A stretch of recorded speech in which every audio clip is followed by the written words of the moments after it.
Thank you for taking time to speak with me, my friend. Yeah, no problem, man. Thanks for having me. I wanted to ask you, how did this project become a reality, my friend? Oh man, I don't know. Pretty much, God, probably by accident. Pretty much. I mean, let's see.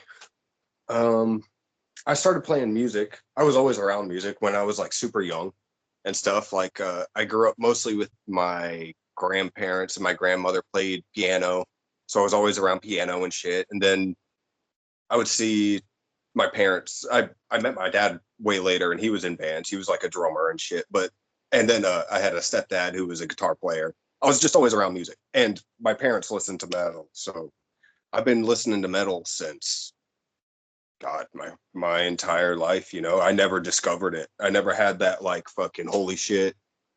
Hear Iron Maiden for the first time. I was in diapers, man. I don't remember it. So fucking, it's just always been around, and so I don't know. And I was always around people playing music, so it was kind of natural when I got a little bit older. I think I got my first guitar when I was 8, so pretty young. And naturally, dude, like I was always listening to metal, so Mhm. automatically tried to play that stuff, trying to play stuff that had no chance of playing at the time, man. Trying to play Slayer and stuff like that. And so they were like the rest the like my parents and shit. They were into more like thrash, Mhm. but I got more into the extreme stuff when, like, dude, one of my friends that I knew when I was like super young, his sister married Alex Webster in Cannibal Corpse.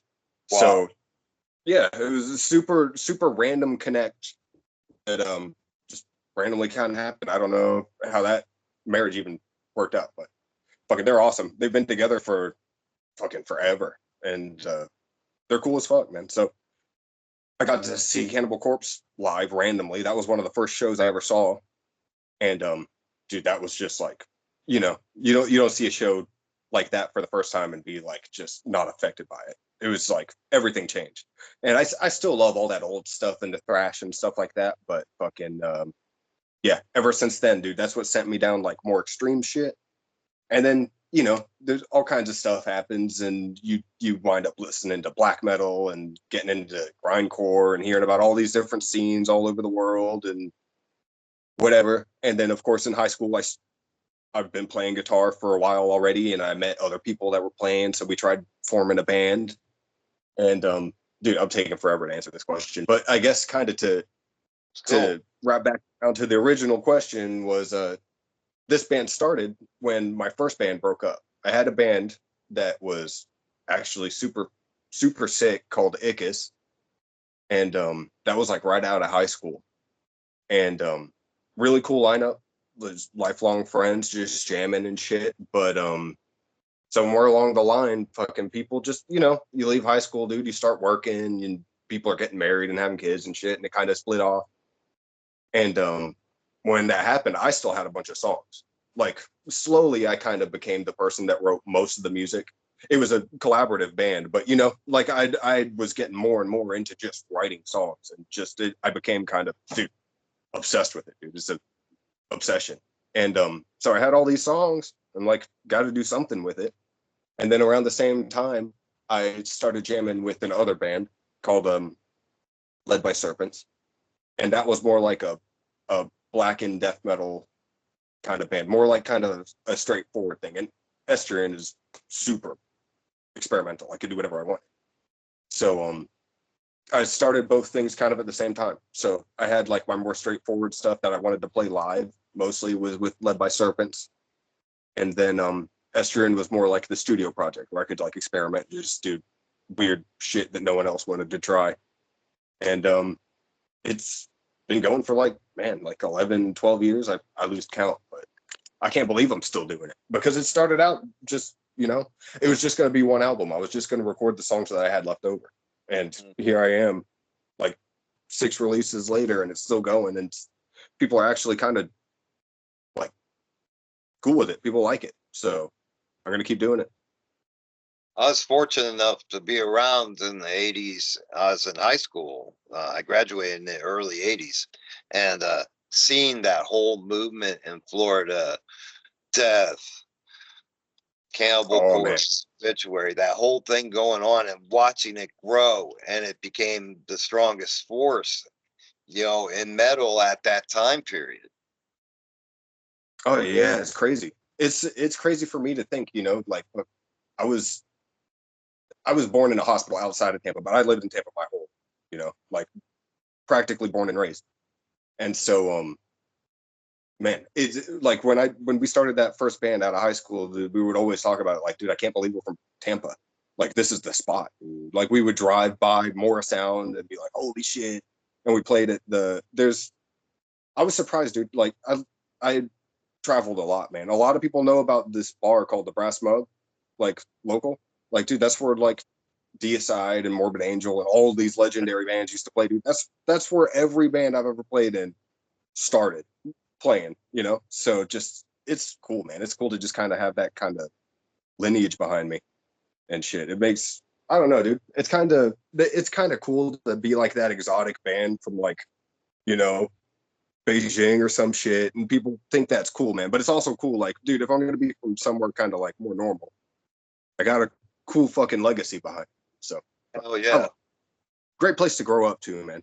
Just shows all the time. There was a super sick local scene well into like, dude. Now there's still awesome local scene, but dude, growing up, man, I would see concerts like every weekend, like $5. I Yeah. was at the Brass Oh yeah. Bug, the Orpheum or something, man. There was all these places just and it was popular, dude. But kids my age, dude, when I was a teenager and shit, dude, like my whole high school would be at these shows.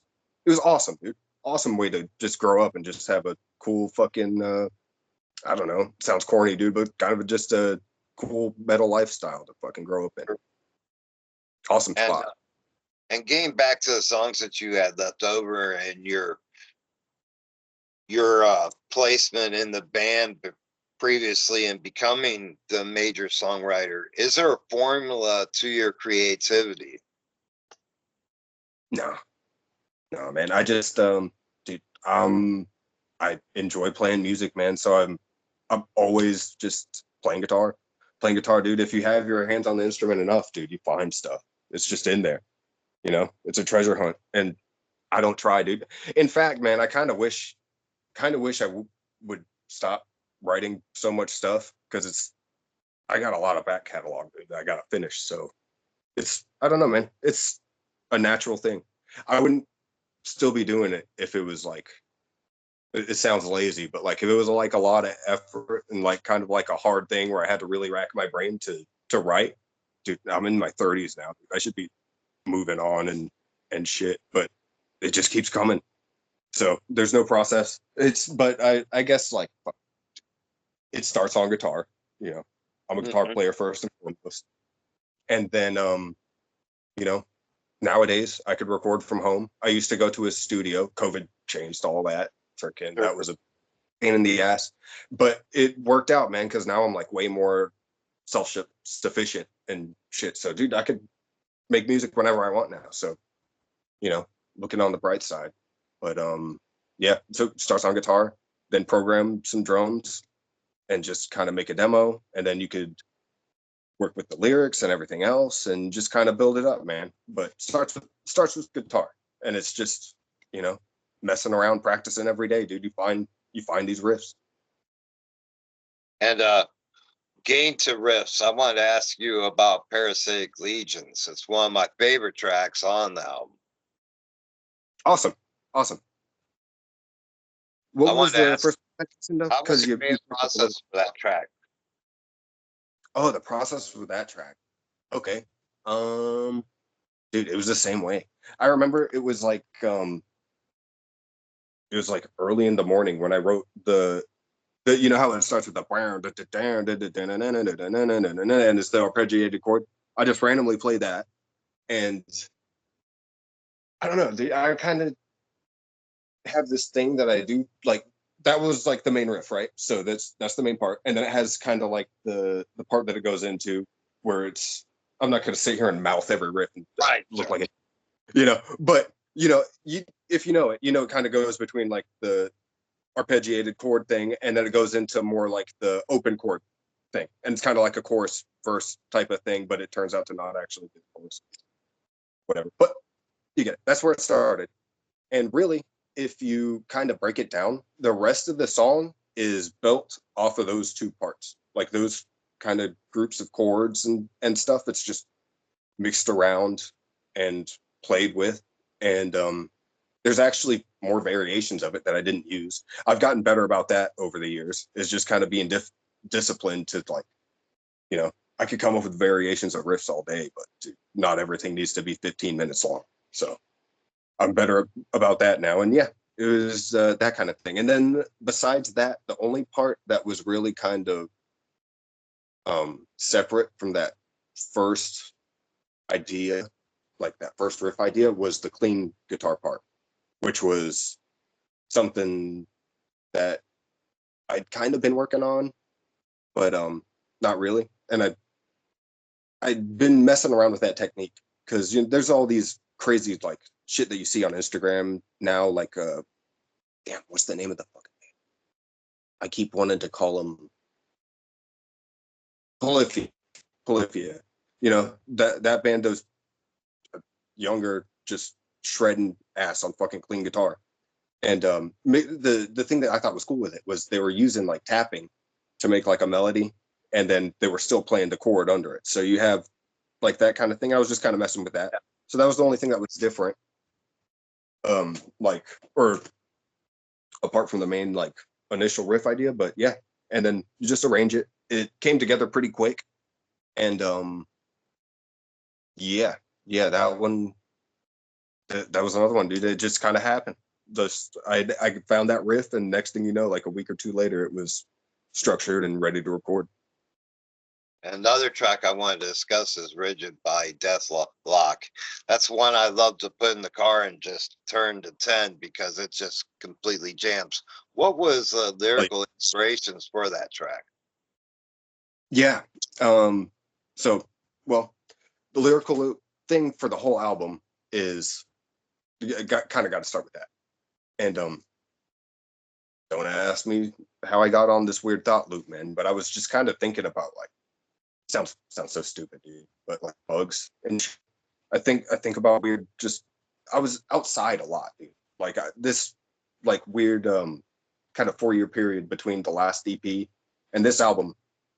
Dude, fucking so much weird shit happened, and I ended up doing like a bunch of stuff like camping, and that's just kind of how I dealt with fucking like isolation and shit, dude. I was outside a lot and just chilling, dude, and just thinking about stuff and getting bitten by mosquitoes and fucking thinking about bugs randomly, and then thinking about how fucking like, dude, like everybody fucking, dude, eh, nobody will tell you that like life doesn't have meaning. No one who has any kind of like social aptitude at all is gonna come out and be like, blah blah blah blah blah. Some people think it, but whatever. On the same like other side of that is like everybody kills bugs, dude. Like you're fine with just like poisoning a whole colony of bugs. So that was the start of the thought process. And dude, I know it sounds kind of dumb. I tried to explain it to so many people. I really don't talk about lyrics that much, just because I don't think a lot of them are going to make sense to many other people. But whatever. What was I talking about? Yeah. So just that kind of hypocrisy about like bugs and people, and then you start to think like how similar we actually are. We're like dude, people and ants. That's like two of the only species in the world that are just like everywhere. Dude. Ants are everywhere, like us. Like, and they travel and they get around, dude. They're like us, dude, and they live in their little cities made out of dirt and shit, and we just come over and fucking poison them and shit. So just that was kind of like the little thing that the I don't want to say like the concept of the album, but more like kind of like the theme, the lyrical theme that I kind of tried to build on, because I always try to work with themes because it kind of keeps me in line a little bit. Otherwise, I just kind of things get messy. I need to put a little bit of restrictions on myself. But so that was the theme. And so then Rigid Body Deathlock, I randomly, I started getting into this theme, and I've always known about like quarter step funguses and stuff like that. You know about that? No. The no, it's yeah, dude. It's this crazy fucking fungus that it's a cordyceps fungus is what it's called. It's it's got a longer name than that. I'm not a scientist. Look it up if you think it's interesting. Anybody watching this, because I'm probably gonna butcher this, but it's a fungus, and it literally they call it like the zombie fungus because it'll like infect each one. There's a bunch of different strains of it, and they're all specialized for different kind of bugs and whatever. Hmm. And it pretty much just like hijacks their nervous system and turns this like ant or whatever that it infects in basically into a reproductive organ, dude.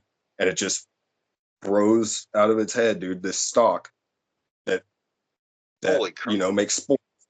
You know how mushrooms work, like Yeah, spores and shit, and yeah, yeah. it's that.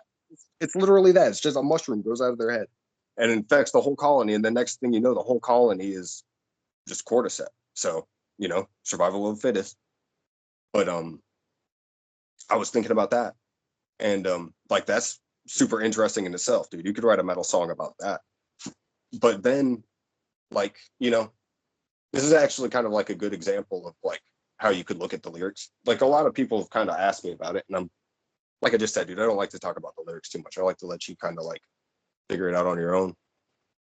But yeah, that got me thinking. Like, dude, we can get our brains hijacked, not in the same way, dude. There's not like a cordyceps for a human.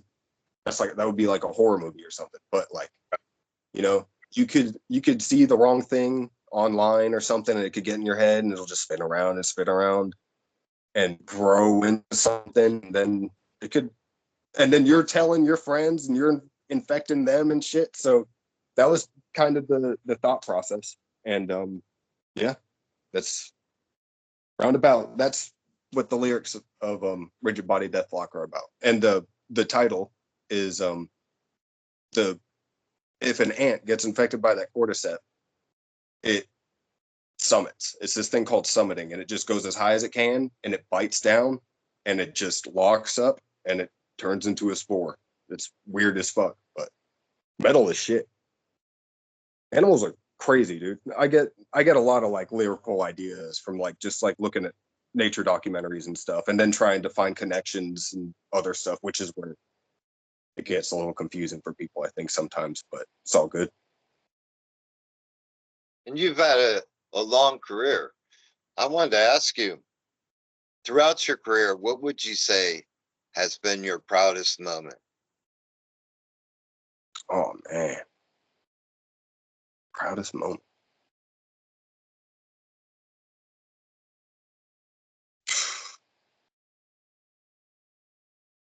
God, man, you're asking me questions I've never even thought about.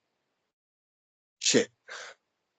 Well, I think I think for any band, one of the proudest moments is probably when you get your first album, right? Mm, You know, and for me, it was really a first song.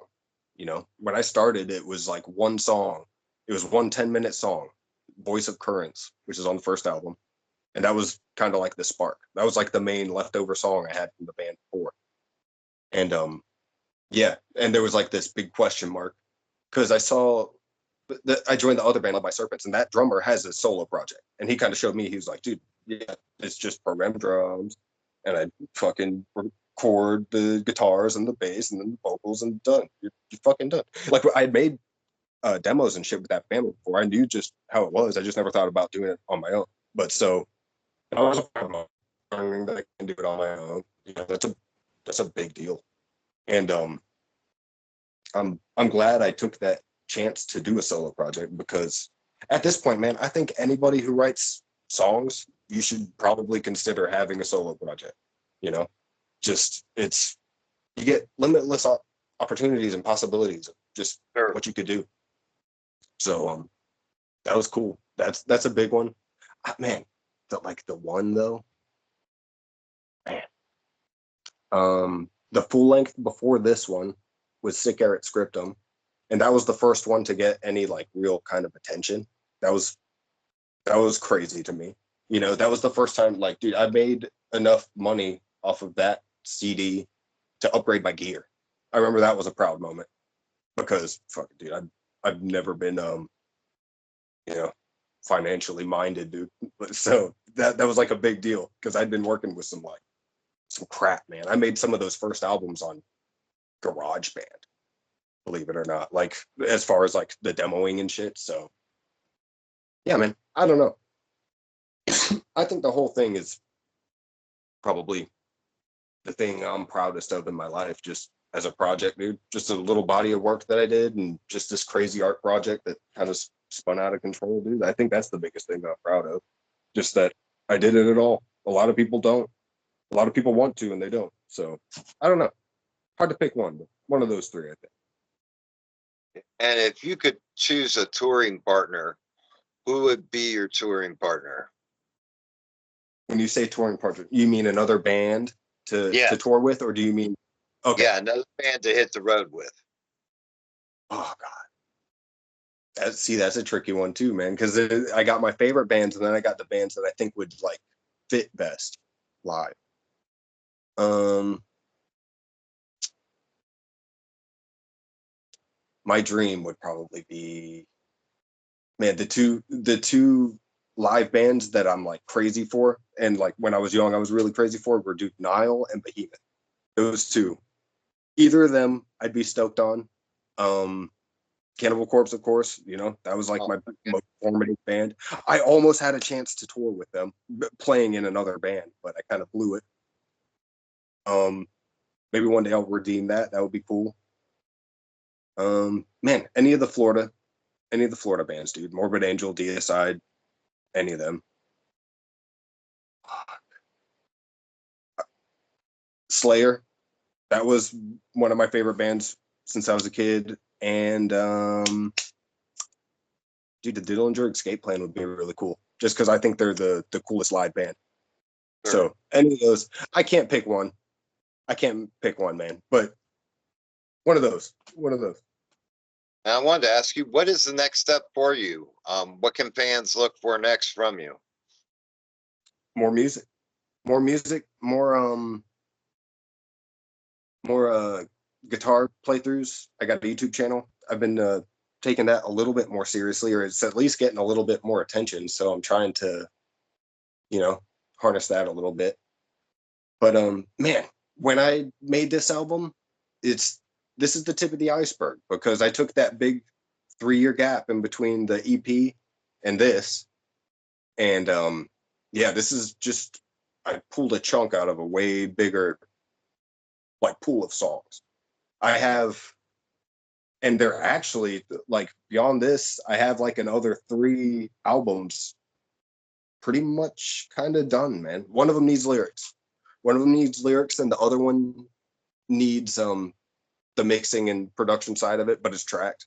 And the third one just needs the artwork. So plenty of music's coming. I'm gonna try to keep music coming. Man, I really want to release something every year for the next this 4 year chunk, man. This is my fourth full length album, and I kind of see it as like phase 4 for Estuarine, man. So I want to keep it going for 4 years. I'm big on numbers, so that's the big thing for now. I'm gonna try to just keep it going, man. I feel like I have momentum for the first time in a long time. So I want to keep that going And and in just not speaking of artwork, who's responsible for the artwork on this album? me. Check it out. See it? Wow. Yeah, dude. I did. I did a lot of them. I did all of them except for Nyarlathotep, the EP, which was a guy named well, he goes by the Long Swarm. Good friend of mine. He's an awesome, awesome artist. He does more abstract shit, but dude, I paint. I paint. I was in I was doing a lot of art stuff before I even got into music. So just another thing, dude. Like this project, dude. I don't know, man. Like the a big thing of this project is just to kind of see what I could do on my own, just see what I'm capable of. And I remember early on, um, when I was first starting to make the first album and stuff, I didn't even know it was going to be a band or anything yet. But I remember watching an interview with the fucking BC Boys, man. I like the BC Boys, you I know. do too. Yeah, they're fun. They're fun, dude. But they made a really good point, man. And they were just like, dude, don't you think it's a little bit weird that like there's all these artists out there and y'all are artists and you're fucking putting out records and stuff, but nobody has anything to do with the actual art on your fucking CD. And I remember hearing that in an interview, dude, and I'm just like, that's that makes a lot of sense to me, you know. And especially, dude, I I drew the artwork for this album while I was just like on hold with the dentist, I think. You know, the original first sketch, and I was like, dude, that's cool. I'm gonna paint that. I'm gonna make it into a painting. But you know, it's another one of those things that I just kind of do anyway. Might as well do it myself. But yeah, that's the story behind the artwork. I do it. And I wanted to ask you as well, what is the best way to get a physical copy of the album and any merchandise that you have? Bandcamp. Bandcamp. So it's esturinemetal.bandcamp.com. You could get that's that's me. So it's you could only get this stuff from me. I'm independent, you know, no label, no nothing like that. So yeah, kind of sucks. I want to take this opportunity to apologize to some of like my international fans and shit that have paid like a shit ton of shipping. They know I try to make it up to them. I try to give them some extras and shit. But yeah, you could only really get this from me. You know, I'm independent, dude. I print all my own shit right here. Fucking just find me on Bandcamp. And lastly, I And wanted to thank ask you. you, Brandon, if you could give a message to your fans, what would that message be? Oh man, thank you. Thanks, man. Just dude, thanks. What was that? Um, thanks for listening. And yeah, fucking stick around, dude. A lot more's coming. And I don't know. Good luck in life and shit. Y'all are cool. Thanks for listening. I wanted to take a moment to thank you, my friend, for creating an album that I enjoyed from top to bottom. It is hard for me to pick two tracks to discuss because I feel what you're doing is very innovative and it brings back a combination of old school and new school and combines it together in perfect harmony. Dude, that's awesome. That's exactly what I was trying to do. That's so cool. And thanks, man. Fucking thanks for the opportunity too, man. It's awesome to, you know, hop on your platform and tell people about my music, man. Hopefully they hear something new and like it. Fucking Yeah. buy it, man. Do something. Please feel free to update me at any time with any new news as it comes about, my friend. You got it. Dude, next album, man. It's coming soon. Like about a year from now, dude. Let's talk again.